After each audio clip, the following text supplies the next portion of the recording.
गीता अ18 के श्लोक नंबर 62 में भगवान स्वयं कह रहे हैं कि अर्जुन उस परमेश्वर की शरण में जा जिसकी कृपा से परम शांति व शाश्वत स्थान अर्थात सतलोक को प्राप्त होगा। वो परमेश्वर कौन है, कहां है, कैसा है, जानने के लिए कृपया अवश्य सुनिए जगत गुरु तत्वदर्शी संत रामपाल जी महाराज के अमृत वचन। कार्य सो अवसर है जिन भक्ति का मार्ग का ज्ञान हो गया, लोग लाज नहीं करे पर भाई अपने चरित्र तो भी नहीं करे। ये खास नियम होना चाहिए। जब भगवान साथ देगा आपको, अपनी सच्ची श्रद्धा अपनी ईश्वर में लाए रखे, फिर बेड़े पार होंगे। और बकवादे करने लागे सत्संग में भी आकर फिर आने का कोई फायदा नहीं से। पर दूल्हे पापी होंगे, दूल्हा नुकसान उठाओगे, काल पाओगे और भगवान को भी दोष लगाओगे, संतों को भी बदनाम करके वो नीच आत्मा तो सत्संग में आकर भी कोई नहीं छोड़ सकते, तो फिर उनके सा निर्भाग धरती पर नहीं है। वो तो फिर कहते हैं वो तो उस प्रकार है जैसे कहते हैं कोट वर्ष करे संगत साधा की और पत्थर का पानी में के भी जय, और जैसे चंदन बन में रंग ला दे पर बांस बिटम्बी ना सीजे। जैसे चंदन का पेड़ होता है, आसपास के नीम ने भी चंदन जैसी महक वाला वृक्ष बना देता है, अपनी महक छोड़ छोड़ के और वो नीम उसने ग्रहण कर लेता है। तो नीम को भी नीम नहीं कहते, चंदन की महक देख कर कहते चंदन की लाकड़ी से। लेकिन ये बांस होता है ना, बांस, ये चंदन के पेड़ा के द्वारा यारो इस पर कोई असर उस बांस का नहीं होता। चंदन की महक उसमें प्रवेश नहीं कर सकती, बांस चंदन नहीं बनता। तो वो निकम्मा जीवात्मा जो सत्संग में आकर भी ग्रहण नहीं करती अच्छाइयों को, वो तो बांस कैसे है। कहते हैं चंदन बड़ में रंग ला दे पर बांस बिटम्बी ना सीजे। जो हंस आत्मा होती है वो हंस बनकर चली जाएंगे और निकम्मे फिर भी अपने कर्म ने बिगाड़ के और कुत्ते की दुनिया में जाएंगे। तो इस प्रकार जब सत्संग उसने सुना मीराबाई ने कहा कि भी मीराबाई ने जब इतना संघर्ष करना पड़ा समाज के लिए, तो वह जो बहन थी जो विधवा हो रही थी, समाज तर डरती, सत्संग में जान पे नाटे थी, तो उसकी हौसला सा बढ़ गया। बात तो ठीक है, अनु बोलिए तेरा के पीछे सह भी के नु बता, लड़का से तेरा यूं बिगड़ दिया, पति तेरा मर गया, ये समाज तेने बता कौन सा रोटी दे जगह के अकना, बल्कि मेरी तो दादा जोरदा बरे से मांगो हूं तो गुर्राव से तो देवर जेठ। फिर बता फिर क्या कह डरे तने पर वे देखो अपने नेक नीति तरहना और परमात्मा का भजन करना, फिर मालिक की देकर पाप के ऊपर होगी। तो वह बेचारी कई सुने थे सत्संग में जान लाएगी। सत्संग में जाने लगी तो सबसे पहले दुख रोया कि महाराज जी मेरा लड़का बिगड़ गया। जो दुख हुआ था मेरी जान ने वो तो था ही था, पति मर गया, इससे बड़ा दुख और क्या होगा औरत ने। और ऊपर तो एक लड़का था, इसकी आस तक की थी कि हो सकता है ये कामयाब हो जाए, इसने ब्याह था कि मैं अपना जीवन सफल कर लूं।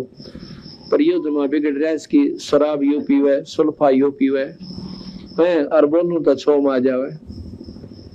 महाराज जी ने यही सलाह दी कि बेटी आया करो सत्संग में और सेवा करो यहाँ पे और भगवान का नाम ले जा। कोई किसी का ना हट, ना कोई बेटा ना कोई बेटी, ये तय लनियार से आप अपने समय खातिर थोड़े समय खातिर आ रहे से, कोई ताछला लेने आ रहा है, कोई देने आ रहा से, पर यह कोई ना समझ मानती। फिर भी ममता इतनी गहरी हो से वाली महाराज जी दया कर दो, वो भी सत्संग मान लग जा।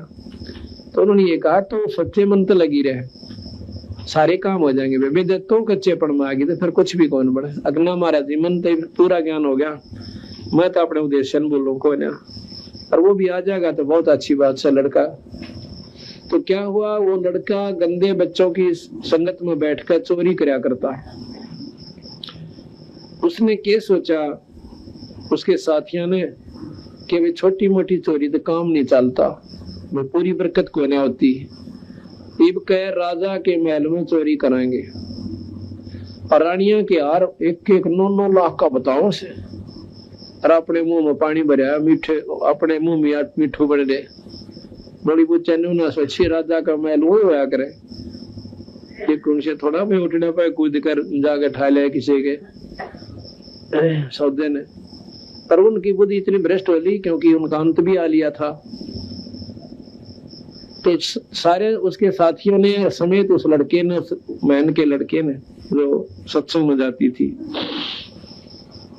रात्रि के समय राजा के महल में चोरी करने की स्कीम बनाई और उसके लिए फलाने मंदिर के पास, क्यों मंदिर के आसपास आदमी ज्यादा कोई शक भी ना करता कि वो मंदिर में आए होंगे, मंदिर के पास इकट्ठे होना रात के 12 बजे निहित कर लिया। उधर से वह लड़की जो संगत में उसकी माँ सत्संग में जाया करती थी, तो उस दिन उसने कुछ प्रेरणा दी परमात्मा ने बंदी छोड़ने के। बेबे अपने मन में सोचा है, आए आज मेरा भी नंबर ला दो, महाराज जी का भोजन में ला दो, क्योंकि महाराज जी का वह संत का भोजन गांव से जाया करता था और वो नंबर बांध रखा था उन्हें। तो वो कहने लगे, भैया तो फलानी का नंबर है और उससे पूछना पड़ेगा, कभी उसने सारे काम तैयार कर रखे हो। तो दूसरी सहेली जाके भाई भगतन जाके लगे, आज इसके बाग जाके और तू नाटिए मत ना, आज इसका नंबर दे दे, तो तू कल ले आइए, हम पाछे ने एक दिन पाछा हो जाएगा हमारा। वो बोली ठीक से, मैं के नाटों में तो या ले देगी आज महाराज जी का भोजन। तो उन्हें कहा कि महाराज जी आज मैं भोजन देना चाहती हूँ आपका। और ठीक से बेटी, मन्नत रोटी चाहिए तो ले आ, चाहिए और पैसे ले आओ। तो वह आके बड़ी खुशी के साथ है, भगवान बड़ा दिन दिया आज मुझे भी अवसर मिला संतों की रोटी खिलाने का, भोजन बनाने का। आके रोटी बनाने लगी। अब खेल खेल है मालिक, उसका बीमार बुखार हो गया, बहुत तगड़ा बुखार बन गया एकदम। रोटी बनाई थी, बनाते बनाते उसका नवाई सी बन गई, थोड़ा थोड़ा बुखार बन गया। और बनाकर रोटी तैयार करी, इतना ईसा हाल हो गया जानो ईब लेट जाऊं खाट पे और उठा भी नहीं जानता। वो अपने लड़के ने बोली, बेटा रोटी खा ले। उन्होंने रोटी खा ली। वक्त रोटी खा के नहीं बोला, बेटा एक काम कर दे आज तो मेरा पक्के कि मैं ऐसे ऐसे मेरा बुखार बन गया, देखिए। जब मत है बेटा जलूं सो हाथ, उसके हाथ पकड़ के देखा उसके अपनी माँ का। बोला सच्चे माँ तेरा तो बहुत तगड़ा बुखार बन गया। ताकि एक काम कर बेटा कि अब मैं ऐसे ऐसे महात्मा की रोटियां की कह थी, गुरु जी की, महाराज जी की, और तू एक ये रोटी पकड़ाया बाज के और मैंने ये बांध कर दे रखे सारे छालने हमारी ये सामान से, और यह खीर बना रखी थोड़ी सी, ये ले जा। कटोरे कटारे बांध के लोटे लाटे गाल दी। तने बोला माँ को ना जाओ है, और तेरा तो ऐसे दिमाग खराब, सारी तुम्हारी बदनामी करे, अब तेरी माँ बेरा ना की जा से, और तो उल्टी जगह मत जाया कर। वहाँ बोली रे तू मेरी बात मान ले आज। बोला मैं ना अपना काम करे, मैं को ना देखा हूँ इस प्रकार। उसने कहने लग गया, क्योंकि उस लड़के ने वो 12 बजे दिखे रात के रानियों के महल कार लाओगे, तार को गुना धन लूट के लाओगे, और फिर बढ़िया मकान बनावाएंगे, अच्छे कपड़े पहरा करेंगे, अपने अपने हिसाब तो सोचे बैठा। और माँ की एक नहीं सुने, बोला तो और करड़ा छोम आ गया, बोल वाली पड़ी रहा, मेरे तो नहीं कह देगी कुछ भी, नहीं जाऊं मैं तेरे उसमें। तो फिर वह रोन लागी उसकी माँ, पड़ कर अपना फूट करने वाली, भगवान मेरे किसी माड़े क्रम, आज पहली बार रोटियां की कह आई थी, आराध्य में जा नहीं सकती, के सोचेंगे वो सारे, देख कितनी बेवकूफ से अनोरात भी रख दिए, रोटी ना पहुंचाई। तो फिर ने बोली, बेटा एक काम कर दे, तूने जिंदगी भर मैं तो काम कहूँ को ना, आज मेरा यू कार्य तुम जरूर कर दे।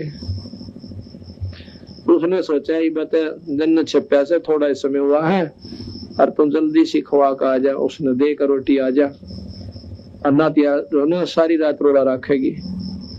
बोले लिया की तेरे रोटी, उन्हें बंद बांध रखी थी, ठाक पकड़ा दी। अब वो गया अपने आश्रम में, महात्मा जी स्नान आरत गए हुए थे, शाम का समय था, ना धोकर फिर भोजन बाजन करना था, गर्मियां के दिन थे। उसने जाकर पूछा, अब महाराज जी कहाँ है? कैसा बोला करे तो सत्संग में ना जाता, उसने ना बैठने का बेरा, ना उसमें नम्रता है, न सीधा जाकर तो करो ताली जाया करे।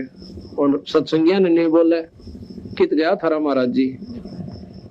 बोले रे कौन सा तू, किसका सा? अगर मैं फलानी का लड़का हूँ। वो लड़की के नाम न जानते थे, ज्यादातर नाम से वो करते थे, भाई नाम जैसे फलानी रामो, रामो का लड़का से। अच्छा, तो उन्होंने इतने महाराज जी स्नान करके आए, उन्होंने सब ने कह दिया महाराज जी तो रामू का लड़का, ऐसा हो सका इसके बाग जागियो। तो महात्मा ने जब रोटी खाने के लिए बैठा तो वो साथ में लड़का भी बैठ गया। तो लड़के को उन्होंने सोचा ला समझा दो दो बात, लड़का पहली बार सत्संग में आया से, फिर तो कई बार डटे ना डटे। कहने लगा बेटा तुमने बहुत बढ़िया बात करी, सत्संग में आया, रोज आया करे। और देखियो भगवान बिना, राम के नाम बिना गधे बन जाएंगे, कुत्ते बनेंगे, हैं लग तो राशि में जाना होगा। ध्रुव ने ऐसे देख भक्ति करी थी, या दुनिया गीत गाया, स्वर्ग में चला गया। ने बोला महाराज जी रोटी खा लेता थोड़ा सा, थोड़ी शिक्षा की जरूरत को ना। अब महाराज जी ने सोचा तुम्हें नकम्मा बालक से, बिल्कुल तुम्हें ठीक से बोलता है कोई ना। अपना रोटी खाने लग गए चुप करके। जो ही रोटी खाई तो महाराज जी बोले ले भाई बर्तन साफ करके छोरे ने दे दो। ने बोला माफ कर लूंगा साहब। ठाक और वो डांक ठोकी, उन्हें सोची लेट होने लग रहा सकते वो 12 बजे तो पहला नहीं पहुंचा था, तेरी नंबर कट जा कदे, तेरा हिस्सा ना मिला उस चोरी में। अब ठाक है वो नो काने जूठे कूठे बर्तन डांक ठोक दी। बाजा जावा करती अंधेरे के माँ बाजा भाग्या जावा था और जोर से सूड़ के ऊपर पांव टिक गया कांटे पे। तो कांटा उसके पैर में घुस गया और टूट गई वह सूड़ तो 1.5 इंच की उसके पैर में। अब वो पैर टेके को ना बाजा उस पर जा को ना एडी टेकता टेकता अपने घर न आ गया। घर न आकर पटक का वनो कहने जितने बर्तन ने दूर से भगा दिए और अपनी माँ ने भूडा अच्छा लग गया कहने। अकात गया था तेरे सत्संग में और मेरे तो पाँव में सूड़ लागी, आज पाछा मैंने भेज दिए तो कती नहीं जाऊं इसे नकम्मे नो फलान के रखे के गए। उसकी माँ ने सोची देख मेरे कितने खोटे कर्म से, पहले तो आज इसे दिन बुखार चढ़ गया, मेरे को 100 अवसर मिला था संतों की सेवा का और आज ये लड़का भेजा था सत्संग में, इसका कांटा लग गया है। भगवान ही तो कदे भी ना जाए ऐसा निकम्मा बालक से और ना मन ने जाने दे दे कौन बनी। अंदर अंदर रोआ बेचारी और बसावा क्यों। जैसे वह कोई दवाई बूटी सी करी उस लड़के की पांव के ऊपर बांध दिया मैरम सी। वो बोली बेटा सुबह कांटा निकलवा देंगे, निकल रहा कांटा पड़ी रहे एकलवा। ऐसी ऐसी बातों छोरा कहे। फिर भी उस बेचारी ने अपना ला कर वो तेल की गाज कर नीचे का 2 मैल सा तेल सरसों के तेल के नीचे और वो ला करके उस लड़के का बांध दिया कि नरम हो जाएगा, सुबह इसको निकलवा दूंगी। पट्टी बांध कर वो लेट गए और वो उधर तो उसके साथी 12 बजे जाकर राजा के महल पर चोरी करने चले गए। उन्हें क्या देखनी थी बाट, आ गया था ना हो तो मत ना हो। तो वहां चोरी जब करने के लिए महल में घुसे तो वहां पर पहरेदार तगड़े हुए आकर न कौन जान दे रानिया के महल में। जो ही वो कोशिश कर रहे थे महल में चढ़ने की इतने पकड़ लिए। पहले तो गड़े हुआ अच्छी तरह खूब तोड़ी उनकी दे और फिर राजा के पास ले गए। मंत्रियों ने सलाह दी कि इनकी इतनी हिम्मत होगी जब राजा के महल ने भी चोरी करने की न ठान ली तो आम जनता ने ये क्यों कर बख्शेंगे, इनको सख्त सजा दी जा। राजा ने हुक्म दे दिया कि इनको सूली तोड़ दो आज रात्रि शाम को। इस रात का समय सुबह सुबह क्यों रात ने पकड़े लिए थे वह सुबह उनके पास पेश कर दिए। उन्होंने बोला शाम ने 4 बजे इनको सूली तोड़ दो।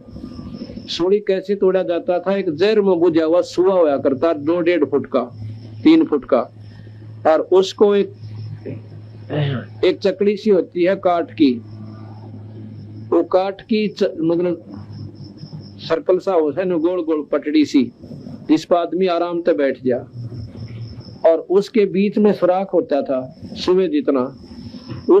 उसके ऊपर ऐसे लकड़ होते थे, उस व्यक्ति को बांध दिया जाता था नो खूब बुरी तरह के, वो हल नहीं सका नहीं माड़ा सा भी इधर उधर न हुआ उसके। और ऊपर से वह चकड़ी ऐसे घुमाई जाती थी डंडों से चैन के साथ, वह चकड़ी नीचे न जाया करती और सुआ ऊपर न आता था। और सोड़ी मतलब वो जहर का बजा हुआ सुआ उसके पेट के माकर शर्म का काट दिया कर दे। और इतना रो रो के तड़प तड़प के इतना उसका शरीर अंत नहीं होता, इतना सूड़े में तो काटा नहीं करते, ऐसे सूड़ी तोड़ा जाता था। तो उनको क्या किया कि सारे नगर में घुमा दिया कि औरों का भी भय हो जा, कोई राजा के महल में चोरी करने की कोशिश ना करे और चोरी का फर्क पड़े कि और चोरी ना करें, कोई चोरी में फर्क पड़ जाए, दुनिया का डर बन जावे कि ऐसी हालत होती है इंसान की जो बुरे कर्म करता है। तो उन्होंने उनकी छाती में लिख दिया कि हम राजा के महल में चोरी करें थे, हम पापी हैं, आज शाम को हम सूली तोड़े जाएंगे। ऊपर से उनका डंडे मार के पुलिस वाले ने कहे कि बोलो रामियों हम चोरी कर रहे थे हम चोर हैं और आज हमें 4 बजे सूली तोड़ा जाएगा। भाई कोई सुनता हो तो ऐसा पूरा क्रम मत करियो। और एक विशेष बाजा सा बाजता जाया करता था। जब वो बाजे की आवाज आती थी, धुन आती थी, तो गांव वाले सोच लिया करते आज किसी की शायद आई से, किसी ने कोई पाप कर दिया, कोई जुल्म कर दिया, उसको सजा दी जाएगी। देखा तो के जुल्म होया होगा, कैसी सजा होगी। तो आप अपने बरने आगे बैठ जा करते, द्वारा का आगे चौतरिया पे वो सभी आकर के बैठ जाते थे। न्यू देखने ताई कौन से और के सजा है, किसका लड़का या आदमी कौन है। तो जो ही वो ढोल बाजता हुआ और वो दोनों माँ बेटा भी, क्योंकि लड़के की सुबह वह कांटा कटवा दिया था, दोनों माँ बेटा बरने आ गए द्वार पर, यानी दोनों दड़ियों पर बैठ गए, एक न्यू नाली पे एक न्यू नाली पे, ना उन पर चौतरी। पहले बारजे हुआ करते थे, देड़ियों से तुरंत सामने एक पत्थर की जैसे आदमी आराम से बैठ जाए, दोनों तरफ वो बना दिया करते थे, उस पर बैठ जाया करते थे। उधर से वो लड़के आ रहे हैं और वो कहते हम रात में चोरी करे थे, राजा के महल में पकड़े गए, कुछ सुनता हो तो चोरी ना करियो, आज हमें शाम को 4 बजे सूली तोड़ा जाएगा। आप उनसे नारा लगवाते आ रहे हैं। तो वो लड़का जो उनका साथी था और उनको पहचान ले सको, हो ये तो वो साथी हैं जो जिनके साथ मैंने चोरी करनी थी।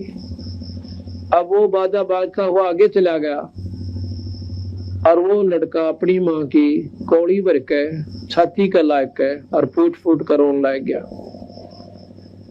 मैंने बोली रे क्यों रोया भाई? तो कि मैं दर्द फेर हो गया तेरे पैर में, बहुत मुंडी तेरे रोया। ने बोला ना माँ पैर में दर्द कोई ना। मैं बोला माँ भलाओ तेरे सत्संग का, तेरे संतों का, तेरे महाराज जी का, आज तेरा बेटा सूली टूटा हो।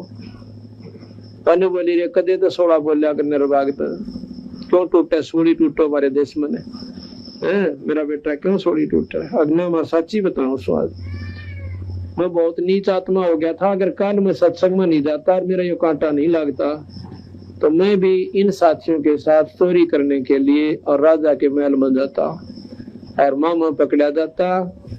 आज तेरा कोई नहीं रहता। देखो एक दिन के सत्संग में उस लड़के ने भी इतनी सोच दिया कि माँ तेरा कोई नहीं रहता। तो फिर हमारा लगी रे सच तो इतना निकम्मा भी हो गया था। अगमा मैं मेरे जैसा दलील इंसान धरती पर ही था। तो उस दिन वह शुक्र मनावा से लिखा कि जो मेरे को सत्संग में लेगी थी, अगर वह उस दिन सत्संग में नहीं जाती, परमात्मा साथ नहीं देता और वो लड़का भी सूली टूट जाता, उसका रोना रोना बाकी रह जाता। इसलिए कहते हैं सन सन में आणते आई टले बला, जय माथे में सूली हो वह काटे में टल जाए। इसलिए कहा कि हमारे सतगुरु दे रहे हैं लारे, सतनाम सुमिर मन में लारे। कोडी कोडी माया जोड़ी जोड़ भरा एक थैला रे, मेरा खाली आया था खाली जागा संग चाले ना दे लारे। मात पिता तेरा कुटुंब कबीला यो कोई दिन का मेला रे, यही मिलाया यही बिछड़ जा जागा हम सकेला रे। और जब ये शरीर छूट जाएगा फिर के बनेगा कि फिर पीछे तू पशुआ की जय दी जय बैल बना और 4 पर जंगे में डोले तेरा तो ना पेट भरे। ये कौन कष्ट आओगा इस प्राणी के ऊपर के बैल बनेगा और नाथ गल जाएगी, नाथर खाएंगे और तलील और चीचड़ खाया करेंगे और पेट भी सूखे तूड़े भरना पड़ेगा। अब दारू पी के और थालियां गलात मारे से नखरे करते हैं, सब्जी ठीक कोई ना, आज फलानी चीज ना बनाई सर फोड़ दूंगा और फिर मेरा पट्टेगा राम नाम ना लेते और इस खान पीन में गड़गत्ता मार रखा से फिर कहे कि सर पे सींग दिए मन बोरे दूम ते मच्छर उड़ा। अब सारा दिन तो खेत में काम करे और चारों तरफ हरी हरी घास हो और फसल हो और वह पशु का चारा और उसने खाने की कोशिश करता है। जब बैल एक जोटा मार ले ना आली, 1 घंटे के अंदर भूख लग जाती है पशु को, पर उसने चारा नहीं मिल सकता। चारा मिलेगा ठीक 1:30 बजे दिन के और उसने भूख लाग ली था 8-9 बजे। उसमें थोड़ा सा चारा को बागवान उसे चरा दिया करे और ना तन्नों का नो पेल दे उन्हें ठा गए। और फिर उसको भूख लगती है, चारों तरफ उसका चारा होश है, खाने की कोशिश करता है, आली उसके हाथ में रस्सा वो है और उसको रस्से को खींच लेता है और नाक उसके नाथ में गली होती है, फिर भी नहीं मानता, ऊपर से लाठी ठोक है उसके कि सीधा चाल भाई। अब कहते हैं कि के बन गया तेरा, उलिया बिगड़ गया, मैं भी ना बता सकता, मेरा पेट दुख है, मेरे सिर में दर्द है, अब मेरी टांग दुख है, मैंने भूख लग रही है कि प्यास लगी, आंखा में का पानी पड़े और भाई सारा दिन डलिया का मां पाँव फुड़वावे। फिर बताया कि सर पे सींग दिए मन बोरे दो तो मच्छर उड़ा, सर पे 2 सींग दे दिए, एक दे दी पूछड़, इसको चाहे कूलर बना चाहे पंखा बना और बच्चा इसने मच्छरदानी समझ ले, ये काम इतना ही कर सकती है।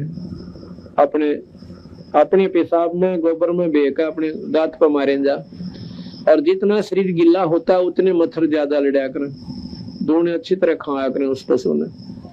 अब कहते हैं फिर निर्भाग से कि वह पूछड़ भी कट जाया करेगा, देखिए 1.5 बिनात की रह जाया करे, न्यू करे जाएगा बैठा बैठा। अब ये पाप बढ़ते बढ़ते इतने बढ़ जाते हैं कि पशु दुनी में भी अंग भंग हो जाते हैं, टांग टूट जा, लूतरा हो जा, आंख फूट जा, सींग टूट जा, ये सब कर्म की मार वहां तक जाकर के से दिन जा दुखी करती है। और जब वो मनुष्य शरीर में था, जब धरती तोल था, अंडी पाक का चल रहा था, चौड़े चौड़े पांच रखे, जो किसने देखा भगवान, ईव देख ले बेटा भगवान की ओर से। फिर कहते हैं ईबे को पीछा छूट गया कि सर पर सींग दिए मन बोरे, दोम ते मच्छर उड़ा, पूछड़ ते मच्छर उड़ा, और कंध जुआ जो तक हुआ पहले रेट में जोड़ा कर दे, और जौ का भुसका, जौआ के तूड़े ना पशु ने घेर के देख लियो, जब मुंह बिला लेता है वो तो जब खा करें, जब कत्ती न होले की मरेगा तेरे भूख मन उठती कोई ना, जब जौआ के तूड़े ने पशु खाना शुरू करे और खाते आना उसके मसूड्या में, वो तो 100 से लंबे लंबे पैनी पैनी सुई सी उसके तूड़े की चारे की, और वह मसूड्या में फंसा कर और न्यू मुंह बावरा ख्याम का पानी पड़ा करा, और न्यू किन खाड़ा खा करता बेचारा। और जब अंडी पाक रहा था वो दारू पी के थालियां लात मारा करता, घराड़ी ने भी कुटिया करता, परमात्मा का नाम लिया ना, न्यू के सत्संग में निकम्मे आदमी जाया करे, और वो कहने बड़ी आदमी हम था, कुत्ता बनकर बैल बनकर खड़ा हो गया। तो इन ज्ञान ना होने से हम ऐसे दुख उठा लेते हैं, परमात्मा का नाम ना लेने से पशु दुनिया में चले गए। अरे आगे क्या होगा, फिर पीछे तू खर कीजेगा, कुरडी चरने जा, और वह टूटी कमर पजावा चढ़े, तेरा कागा मांस गिला, अब मांस खावा तेरा, वो काग गधा बन के सारा दिन धंधा पीटे, कमर जावा टूटी। अब उस टूटी हुई कमर पर बोरा धरेगा सुबह, ये कितनी विचार नहीं करते हमने सोचा ये तो वैसे जख्म है, अपने जख्म हो और कपड़ा भी लाग जाना, आंखों में का पानी आवे, और उस जख्म के ऊपर न्यो का नो वो कुम्हार बोरा धर दिया करे, वो पलान, और फिर उसमें ईंट भरे, ईंटा का खोरा यानी वो रेत उस बोरे में के और जख्म पर पहुंचे, उसमें वो नमक जितना काम करता है, और ऊपर ईंटा की रगड़ उसका न्यू चाले ना, जब न्यू लाग गया करे। देखो कितना प्रताड़ना मिल गई इस लख 84 में, एक ईश्वर ना बजनते गधे और गधी बन के वजनों क्या करते, हम ना जा रहे सत्संग, हमने तो शर्म आवा, हमारा तो नाट्य से ये पर नाट्य थे ना, उन्होंने कह दिया हम गधी बन गए, भी नाट जानते, भगवान ने कह दिया गधी ना बनने जा, हम वह कीड़े मोगरे खाओगे बराबर में, और वो भी वहां गधी बनकर दूध खाएंगे। सत्संग में आप भी आओ, अपने बच्चा ने गेल लावे, अगर आपको कोई नो हो भाई वहां कोई ऐसा गलत व्यवहार लगे तो मत आओ और मत आने दो, पर जितनी बुराई हमारे अंदर से हम दूसरे में देखा करें। अपनी जैसे कोई चोर आदमी है तो और उसके घर पर कोई ठीक आदमी आ जाएगा तो उसने वो चोर समझा करें, उन्हें देखेगा कि कोई चीज देख तो नहीं रहा, कदे चलती उठा ले जा, और जो सा आदमी होता है चोर नहीं होता, और उसके घर पर चोर आ जाए उसने चोर नहीं समझता, वो तो है कि मैं ठाई ले जाइए बाद में, पर वो उसको चोर नहीं समझता, क्योंकि उसके अंतःकरण में चोरी की आदत कोई ना। तो अपनी कमी हम दूसरे में ज्यादा देखते हैं, जो मेरे में कमी है मैं दूसरा में देखूंगा, कदे यो भी ऐसे ही कर रहा हो, तो अपनी कमी ने हम हटा लेंगे तो दूसरे में कमी बहुत कम दिखेगी। तो इस प्रकार सत्संग में आने से हमें ज्ञान होता है कि परमात्मा क्या चीज है और आत्म कल्याण के लिए मनुष्य जीव को मिला था। तो जब हमें इन बातों का ज्ञान होता है तब हम सत्संग के अंदर रुचि रखते हैं। अब जो सत्संग में नहीं आते, ना तो उन्हें बोलने का बेरा, ना उन्हें धर्म और कर्म का ज्ञान। हमने सत्संग के देखा था शुरू में, सत्संग मान रहा क्या है कि 5-4 तबले बजानी इकट्ठे हो जा, पखतारी ले आवे और एक तो एक बढ़िया शब्द गावे तो हाजिर शकर में और सारी रात डां डां करके फिर नाचन लाग जाए बॉडी पीरियड। सत्संग में नाचन का महाराज के ना डलावा ना सत्संग में, वो भी निकम्म आदमी है। सत्संग में तो पानी पड़ा आख्या मत है, एक एक बात को सुन के। तो सत्संग है और नाती में ढोल पीटनी है, ये रामलीला कितने देख लो, इन तो कोई लाभ जीव को नहीं होगा। अंतःकरण में ठेस लागे और उस परमात्मा का भय मने लग तो राशि चौड़े पड़े दिखे, जब जाके ये जीव भक्ति कर सकता है। तो जैसा कि आपने सुना कि सत्संग में आकर जीव का उद्धार हो जाता है। अब जैसा कि प्रसंग चल रहा था,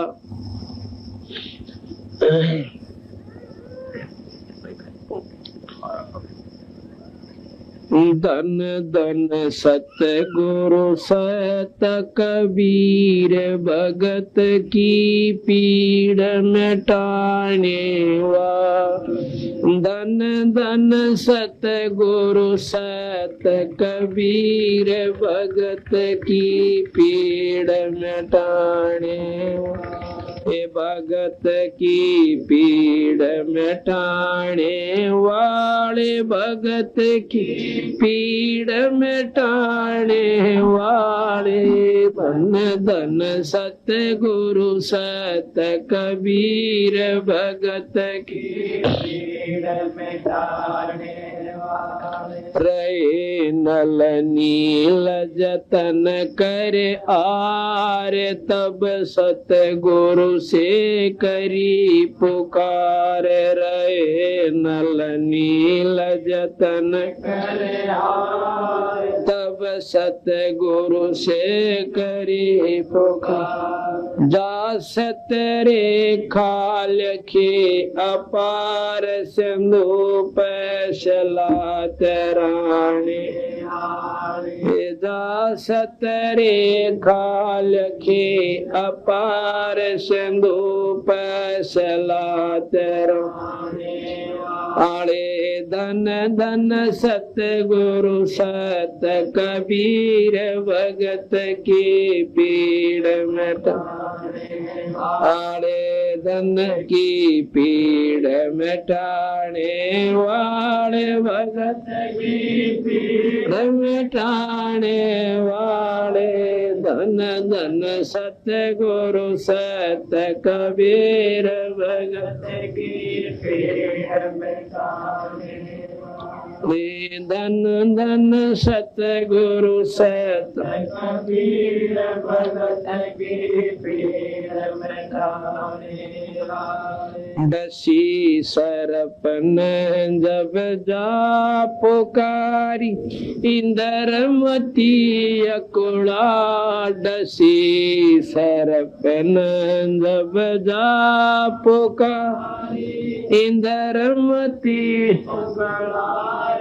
अपने तुरंत करी सहाय। बेरोली मंत्र सुनाने वा, आपने तुरंत करी सहाय। बेरोली मंत्र सुनाने। अरे धन धन सतगुरु सत कबीर भगत की पीड़ मिटाने वाले। भक्त की पीड़ मिटाने वाले, भगत की पीड़ मिटाने वाले। धन सत्य गुरु सत्य कबीर भगत दामोदर सेठ की होत अकाल तरज करी डूबता देख जहाज दामोदर सेठ की होत अकाल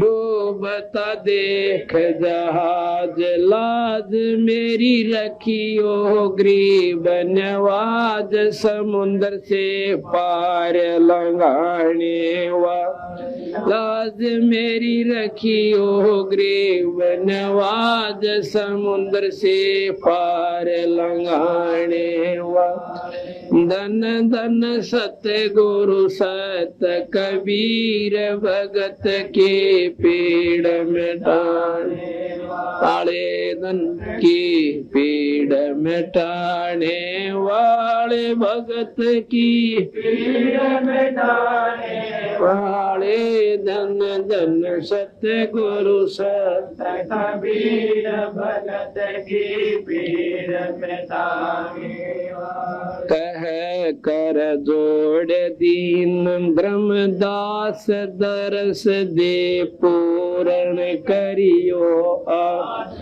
है कर जोड़ दीन ब्रह्मदास दरस दे पूर्ण करियो मेट दो जन्म मरण की तरास सत्य पद प्राप्त कराने वा मेट दो जन्म मरण की तरास सत्य पद प्राप्त करवाने वा धन धन सत्य गुरु सत्य कबीर भगत की पीड़ मिटाने वाले भगत की पीड़ मिटाने वाले भगत की पीड़ मिटाने वाले धन धन सत्य गुरु सत्य कबीर भगत की पीड़ मिटाने वाले सत साहिब।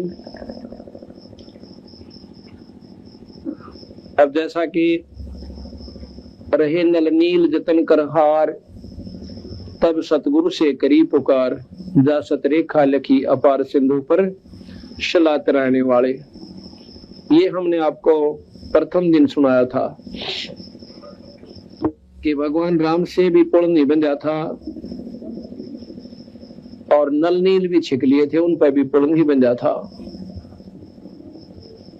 उसमें खुद मुनिंदर साहब यानी कबीर साहब मुनिंदर रूप में आए हुए थे। उन्होंने आके कहा कि भाई ऐसे ना बने बात, मैंने जो है सामने वाले पहाड़ को अपनी शक्ति पे हल्का कर दिया और वहां से उठा कर ले आओ, पत्थर ये तर जाएंगे। इस बात को सभी मानते हैं कि संतों की महिमा कोई नहीं जानता, पर कौन से संतों की? जो सतपुरुष के नुमाइंदे संत से। तीन लोग के उपासक संतों की महिमा लिमिट है, सीमित है। उनकी 8 सिद्धि 9 निधि, इन तो फालतू नहीं है। और बंदी छोड़ के हमारे नाम में 24 सिद्धि आ जाएंगे आपको। और हमारे पास कहते हैं अनंत सिद्धियां। तो जब जाके वो पुल बन जा, अब आया कि एक इंद्रमती नाम की रानी थी और भाई बहुत घनी धार्मिक थी। वह परमात्मा में टूट श्रद्धा थी बेचारी की। और ऐसे देखा देखी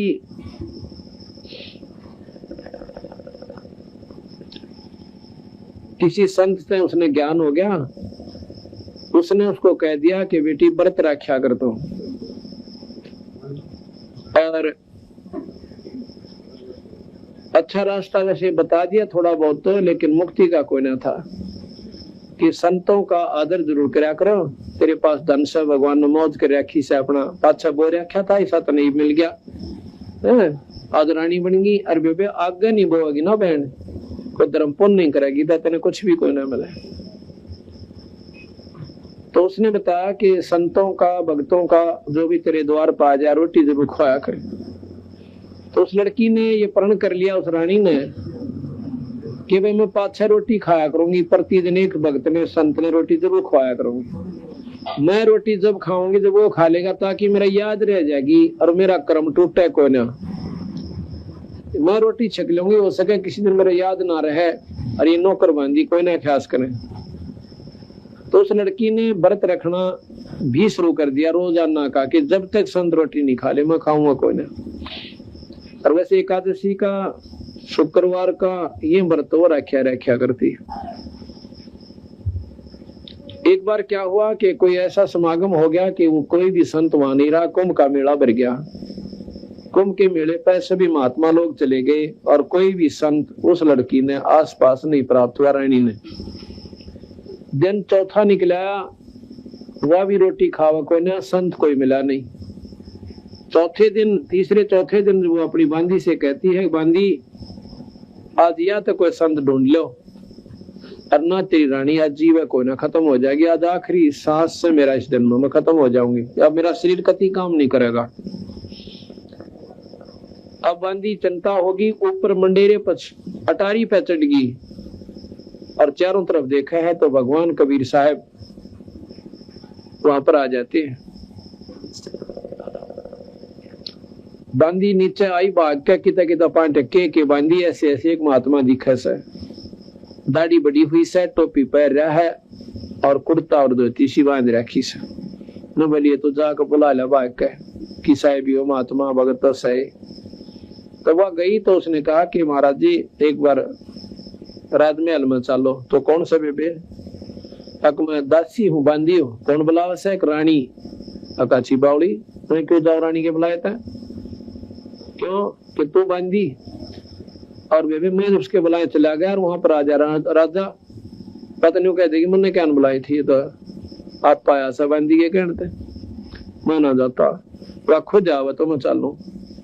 अब वो देखना चाहते थे कि इसमें उसने सारे कारण बता दिए क्यों बुलावस है, कि ऐसे ऐसे महात्मा नहीं मिल रहा कई दिन तक, और वह रोटी जब खाओगी तो महात्मा मिल जाएंगे, नहीं तो वो मर जाएगी महाराज जी। मैं बोला वे चालू जब वह खुद आवे। महाराज जी ये देखना चाहते थे कि उस लड़की में कि मैं भाव भी से कोई देखा देखी भूखी मरे से। तो उसने बांदी ने जाके कहा कि रानी महात्मा ऐसे ऐसे कह रहा है। मैं बोलिए जल्दी कर मेरा हाथ पकड़ साइड दे। उसका हाथ पकड़ के उम्मीद सी होगी जीवन की, तो और थोड़ा शरीर में जान सी आ गई और वह फटाफट जल्दी जल्दी करके महात्मा द्वारा पहुंच गई। कहने लगी महाराज जी मेरे कंधे पर बैठ लो, आप तक को थे बुलावन की है, और मेरी जान बचाओ मालिक, भोजन पाक आओ। महाराज जी बड़े प्रसन्न हुए, बेटी मैं तो तेरी वो देखूं था, तेरे श्रद्धा सैक नहीं अकुई खाऊंगा भूखी मरती है। अकाओ महाराज जी चले गए, भोजन तैयार हुआ, महाराज का आगे रोटी रख दी। कबीर साहब कहने लगे बेटी मेरा भोजन खाने का शरीर को ना, मतलब तेज पुंज का शरीर है मेरा, वो रोटी ना खाया करता, ना मेरा भूख ना गर्मी ना सर्दी ना प्यास कुछ नहीं लगती थे भगवान। लेकिन लड़की औरत ने रानी कहने लगी जी मेरे फिर काम कोई ना, रोटी नहीं खाओगे तो मेरा काम बढ़िया नहीं और मैं तो मर जाऊंगी। नो कह कर नाड़ टेक ली। तो बोले ला बेटी चिंता ना कर, रोटी खाऊंगा। समर्थ उसी का नाम वो है, भाई जो चाहे सो कर ले। महाराज जी ने भोजन पाया, भोजन पा के बोला बेबे तो के साधना कर रही है? कि बोले जी मैं व्रत रखा करो और एक महात्मा को भोजन खिलाया करो। कि भोजन वाली बात तो तेरी ठीक लगी, पर व्रत वाली बात समझ में कोई ना आई। और नाम किसका जप है कि जैसा भी साधना 3 लोग की उसने नाम बताए। इन्होंने बोला बेबे तो बात कोई ना बने। क्यों महाराज जी? अक नहीं, सही नाम तुझे मिला कोई ना, ये पुण्य तने मिल जरूर जाएगा, अगले जन्म में कुतिया बनेगी। नाम बिना ये जीव दिया हुआ पुण्य जरूर पालेगा और इसी कुतिया बन जाएगी किसी अच्छे सेठ का, और समय पर टूक मिल जाएंगे, बस फालतू लाभ कोई ना। मनुष्य शरीर मिलेगा नाम लेने तक, वो भी पूरे संत है, और फिर वो सुविधा मिल जाएंगी जो दान कर रखी, फिर रानी बन जाएगी, और या फिर यहाँ तो बेड़ा पार करवा के और जिस इष्ट के तू साधना करती वहां चली जाएगी। तो नहीं बोली महाराज जी ये तो हमने आज पहली बार सुना, हमारे तो किसी ने नहीं बताया, नाम ले ले वो तो नहीं बता के अपना व्रत रख लिया करें। नौकर लिया कर उड़ा नो चढ़ा दिया करे। तो के क्या बंदी छोड़ने गरीब कोट यज्ञ असमेघ कराई संत चरण रज नहीं तुलाई कोट गौ नित दान जो देही एक पलक संतन पर विलेही धूप तीर्थ व्रत करे जो प्राणी तिनकी छूटत है ना खानी। वो तीर्थ व्रत भी किया करती थी। और 14 नौमी 12 व्रतम जिनसे जम के करना डरतम। 14 का नौमी का ग्यास की द्वास ये रखे ना करवा चौथ। इन ते जीव छुटकारा ना हो लक्ष्य 84 मिटे नहीं। ये तुम्हारे को खाम खाम गलत मार्गदर्शन कर रखा है। करें एकादशी संजन सोई ही करवा चौथ गधेरी होई। अब यह बात कही महाराज ने जो वह करवा चौथ का व्रत रखा करती है बोली बेटी करवा चौथ रखने वाली गधी बनेगी। अब एक बार बात सुने ना बड़ी काली आवास शरीर में नौ के ऊपर गधी बन जाएंगी। देखो करवा चौथ का क्यों कैसे व्रत रखते हो कि सुहाग का होता है। और जितनी बहन बेटियां जो दुआगन हो रही से जो विधवा हो रही से उन्हें पूछ कर देखो क्या वो करवा चौथ का व्रत नहीं रखा करती। और करवा चौथ वाले व्रत दिन विधवा हो रही होंगी पूछ लेना कहीं अंत है। वो व्रत रख रही होगी और उधर से उसका सुहाग उजड़ गया। जी हाँ यह बात तो ठीक से क्यों स्वीकार्य बातें स्वीकार्य होंगी। एक वे बेशक कड़वी लागे पर वो मीठी हो जाती है। और ये आपको लक्ष्य 84 से नहीं बचा सकती। व्रत कोई भी आपको काम नहीं देगा। व्रत करना चाहिए बीड़ी शराब मांस तमाकू निंदा चुगली का। वो व्रत हम करते को ना और पेट भूखा मरण का व्रत जरूर कर लेते। ऐसा ठीक नहीं करे। एकादशी संजन सोई ही करवा चौथ गधेरी होई 8 7 करें कंदूरी नीच चूहड़े के घर हो सूरी। ये 8 7 की कढ़ाई करें ना नो कहे ये अगले दिनों में सूरी बनेंगी। अब यह बात सुनकर कई भाई महसूस करते हैं कि जी ऐसे तो नहीं कहना चाहिए। अब चोरी करे उसने नो को शाबाश बेटा राष्ट्रपति बन जाएगा मंडेर है। उसको कहना पड़ेगा कि ये गलत कर रहा है तेरा बक्कल उतरेगा और सजा होगी। और वो चेकाली भी मानो उस समय पर वह है उसके हित में अहित नहीं है।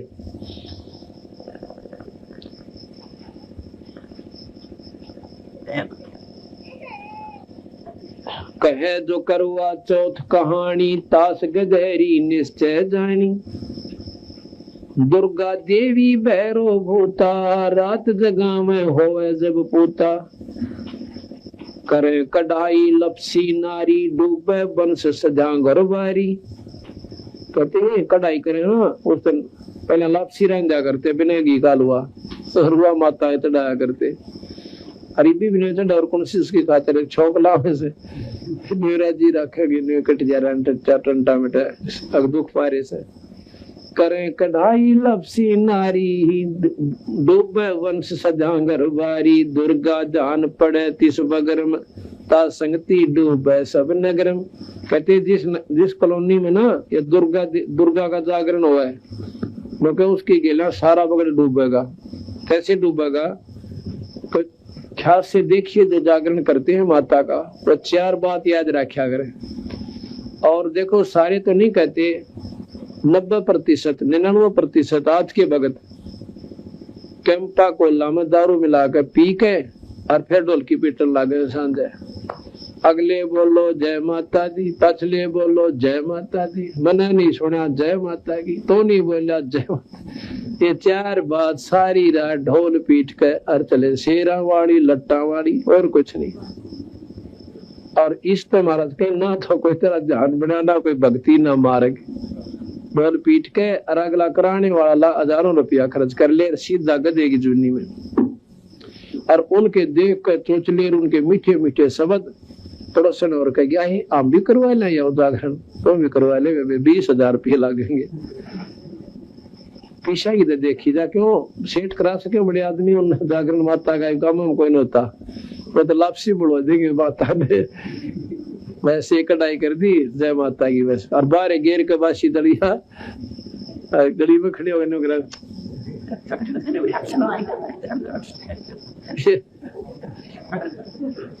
तो माता तो उनके जाएगी ना 20,000 का खर्च करे हुए। दलियन मास्ता भी रेते में गिरा करे। अर्थात कोई भी मार्ग हमारा भक्ति का नहीं था, न धर्म का। दुर्गा ध्यान पड़े तिस बगड़म, ता संगति डूबे सब नगरम।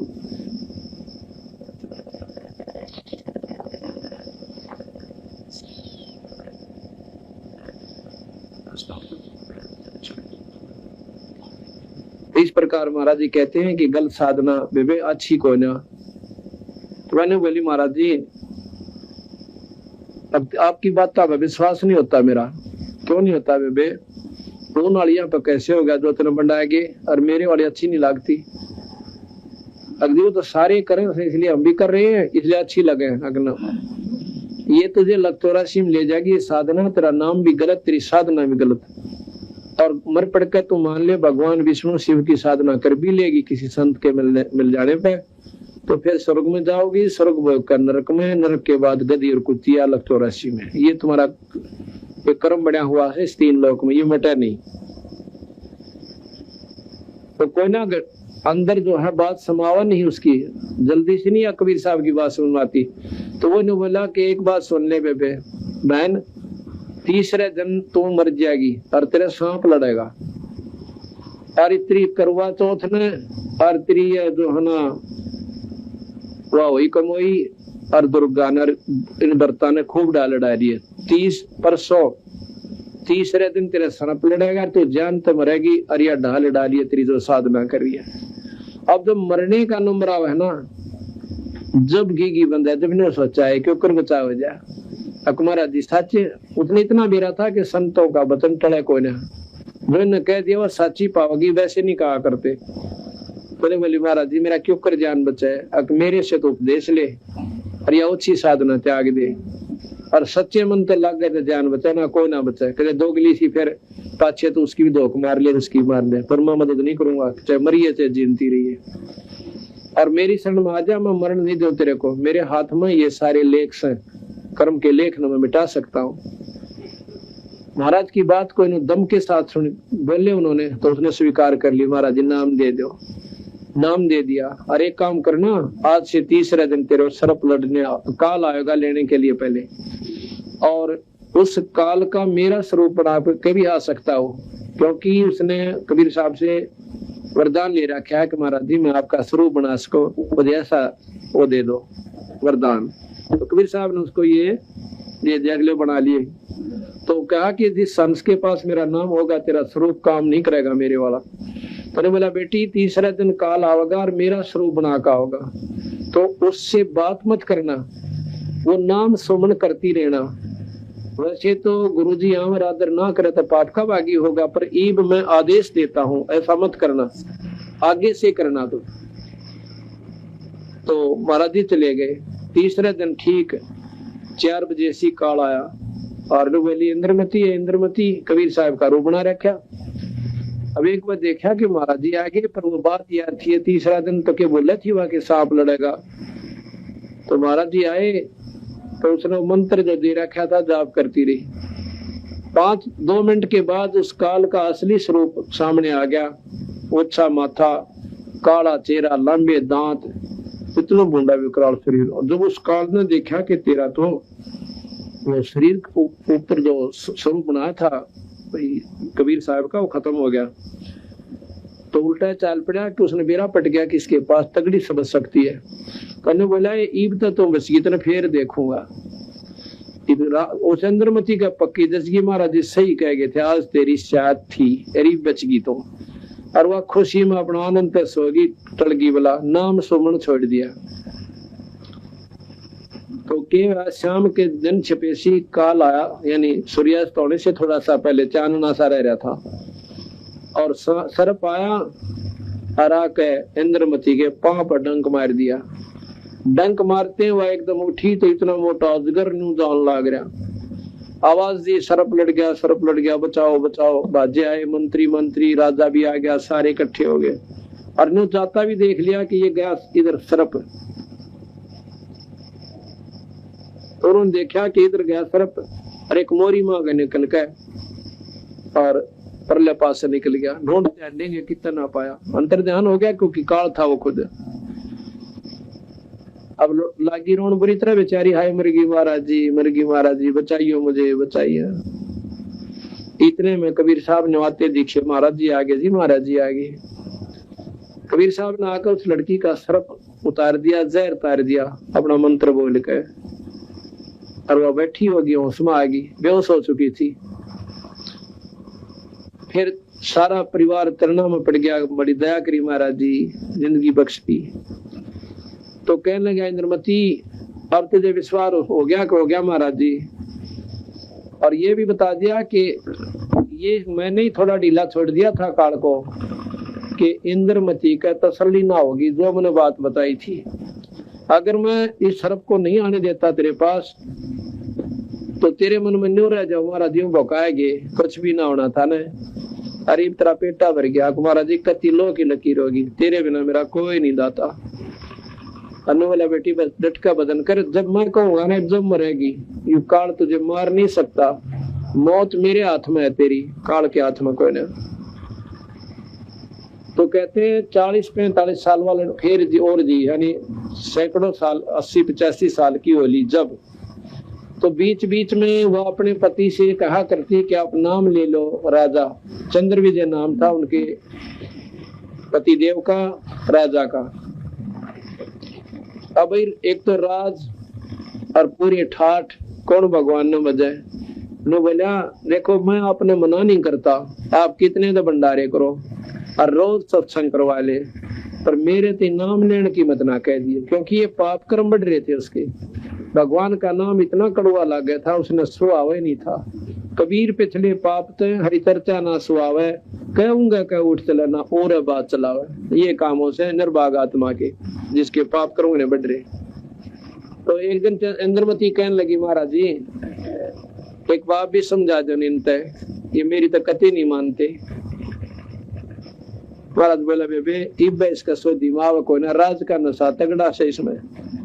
क्या हो गया महाराज जी, आप तो दया करो तो सब कुछ कर सकते हो, आप एक बार कोशिश कर लो, मानने इसकी मर्जी ना मानने इसकी मर्जी। अच्छा बे, राजा को बुला लिया, महाराज जी आ रहे से, आओ महाराज जी। बैठ गया राजा, आकर्षी में नोनी नमस्कार भी कर दो। महाराज जी कहने लगे भाई 2 दिन का जीवन से और सदा इस जीवन में रहना कोई ना, भगवान का नाम बहुत जरूरी है। राजाओं ने भी नाम लिया और मुक्ति पा ली, राज भी कर गए। जैसे अम्बरीश राजा थे और मरुत राजा थे, राजा जनक थे, बहुत गणी समझाई। नाम ले ले भाई, नाम बिना उदारा कोई ना। राज भी करना, राज में क्या 8 लाख ऐसे अच्छा, बल्कि और नेक नीति तो राज करोगे। ने बोला महाराज जी मेरे आ गए, नाम का जिक्र मत करा करो। देखिया बैठी भगतनी थारी, इसने में नाटता कोई ना, चाहे कितने तो अपन कर लो और कितने साझे जमाओ और रोज सत्संग करा, पर मेरे तो ये 2 जोड़े हाथ की नाम का जिक्र करियो भी मत ना। आज तो पाछे मौका कर उठ पे अपना चला गया। ने बोला मैंने तो 100 डाल के काम है, मीटिंग में जाना सब फलाना करना। नोना बेरा गदा अपने पास है, मीटिंग सारी जानती रहेगी। आवड़ा कुरडिया बखाओगा गोबर जो बेरा पटेगा यो मीटिंग के उसे, फिर ज्ञान नहीं इस करके बकवासा में ध्यान ज्यादा जाता है। तो बोला बेटी के समझाओ इसने बता। अपना महाराज जी आप सब कुछ कर सकते हो। फिर ने बोला समय आने दे, सब ठीक हो जाए तो अपना मंडी रहे। और इसका शुक्र है भगवान का तन नहीं मना ना करता, उस नीच का की कर ले, और उतने लाठी लाके खड़ा हो जा, खबरदार दे घर तो बाहर निकली थे, तो पक्का दुश्मन सा उसका। और अभी भगवान आत्मा है जो अपनी और मना नहीं करता कि तो अपना पुण्य कर ले, इतना नाटता को ना अपना भजन कर लिया। तो क्या हुआ, अब वो 40-45 साल फिर जी, जब 40 साल की आयु में उसका सांप लड़ा था, मरना था उसको, उसकी उम्र पूरी वाली थी।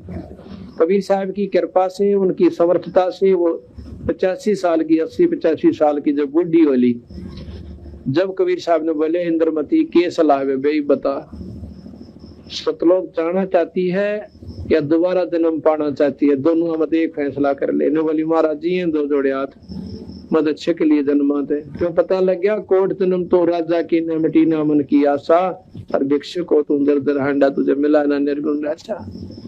पर कहे कोट जन्म तो बरमत हो गए कुछ ना हाथ लगा रे और कुकर सुकर खरबया बोरे कौआ हंस वगा रे करा कितने जन्म भोग लिए। ये सारा ज्ञान था उस लड़की ने बोले जी दो जोड़े हाथ मदद छकलीन दिन में तो मेरा पीछा छुटवा जा ठीक से वे कह लगी बैठा अपना सुमन करने लग जा। सुमन करा तो महाराज ने वो शरीर एकदम सेकंडा के हिसाब से और मानसरोवर पर भेज दिया।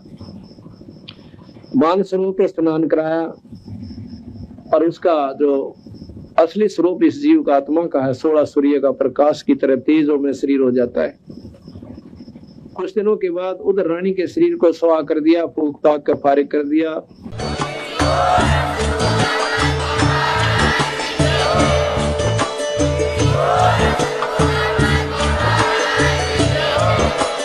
आप सुन रहे थे जगत गुरु तत्वदर्शी संत रामपाल जी महाराज जी के मंगल प्रवचन। अधिक जानकारी के लिए विजिट कीजिए हमारी वेबसाइट www.jagatgururampalji.org। संत रामपाल जी महाराज जी के शुभ आशीर्वाद से पूरे विश्व भर में 500 से भी ज्यादा नाम दीक्षा केंद्र हैं, जिन पर संत रामपाल जी महाराज जी द्वारा ऑनलाइन निशुल्क नाम दीक्षा दी जा रही है। अपने नजदीकी नाम दीक्षा केंद्र का पता करने के लिए संपर्क करें 8222880541।